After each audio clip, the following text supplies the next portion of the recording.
الله گواه دی که نن سبا څوک د زینه تپوس کوي چې تا سره دا سپېړه موبایل کم ځای دی دې کې تا دا میاشتې ډیټا اچولې ده دا څه دپاره ته بزنسمین یې څه آی ټي ډپلومه دې کړې ده څه کوې پکې څه دي ستا دې کې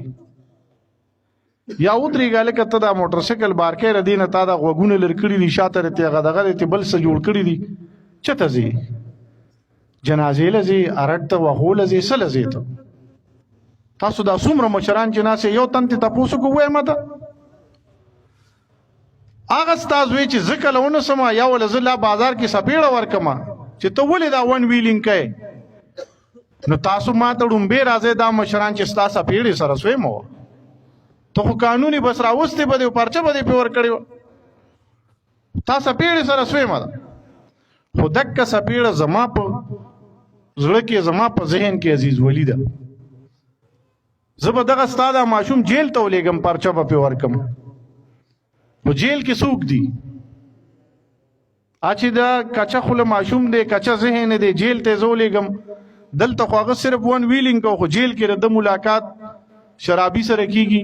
پوډري سره کیږي قاتل سره کیږي ډکیت سره کیږي نو د پوخانو مشرانو هغه کارم متل دی خربوزه خربوزه کو دیکھ کر رنگ پکڑتا ہے نو چې دا التی نه روزي نه یو بل شی روزي بیا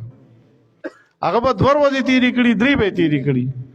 تاسو که څوک جیل کې تلی نو په جیل کې هم د دې چا چې ډیره سزا یې نو د هغې بدله دننه یو خاني غونده وي د هغه ځان له یو محفلي هغه محفلو کې چې دی ولوبېږي چې دی بار روزي نه کلاړي تی جوړي نو زه ستا د زوی نه کلاړي نه جوړو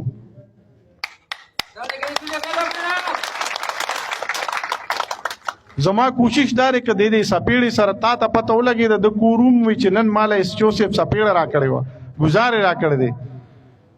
نو تاسو خو به ورته دومره چې ډېر ناهیه ذهني ستا نو ته به ورته دا ووایې چې تا به څه غلطي کړي ځکه که نیاسې هغه لیونی نه دی دا دې ځای له ذکر عالم مخامخ درته وایم په دې کې یو ستاسو د کلي یو بلکې 3 کسه ما په دې خبره ګواه کړي دي زه ستاسو په دې کلي کې ګرځم د شپې زه د حقیقت وایم چې دا کم دا نوی کول چې کم په د دکانونو په دې ډپو ناستي بیټې ما یا چې ته په پوله ناستي زه دا کم نو وګونو کې هغه سمبدي کور کړي او دا موبایل مخ ته نیولي نو چې یا څه ګوري یا چا سره خبرې کوي هغه زه تاسو ته نشم ویلی که د هغه موبایل تاسو چک کو نو قسم دې که ستاسو د یو تن مونځ کېږي په دغه محله کې ما راته قسم وخوړل چې امام نه تپوس وکړي یا چې په کوم سب کې هغه ولاړي که د ستاسو دغه مونځ کېږي نو ولې هسې ټونګې وښی یا چې هغه پردی زنانه سره خبرې کوي په کم کردار نو هغه ما لیدلي دي ما په دې موبایلو کې سرچ کړئ نو خدای او رسول ته وګورئ دا په بوجې کې چې لالاش ملو شي دا ګورې هسې نه ملاویږي تاسو غش نه ټریس خدا قسم دې کاسې ملاویږي دی یو پښتون لړان غرې کړي نو دکه ځای ته ورسي هغه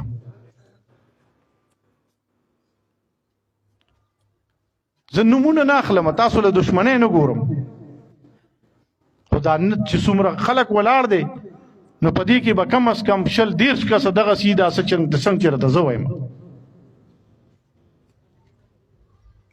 او کته ته پوهه وای کته ته تعلیم وای کته هر څه وای ماته چې کوم سړی صرف موبایل نمبر راغی هغه داسې ولاړ دی ماته لکه بربند چی خو چې صرف موبایل نمبر یې مال لاس لراغی زه به تاسو وایم چې داسې قبیلې لري او ثابت کړی مې دا زید ولاړ دی د سره هغه امام صاحب راغلی او دې ته مې ثابت کړی د مخې ته مې وته خولې دي چې ته د دې الیکسر وینځي دا داسې دی دغه الک داسې دی دا داسې دی دا واله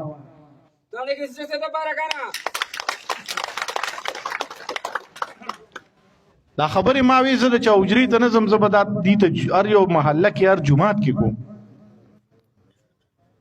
دا ماشومان ګورې سې نه دي روان شوي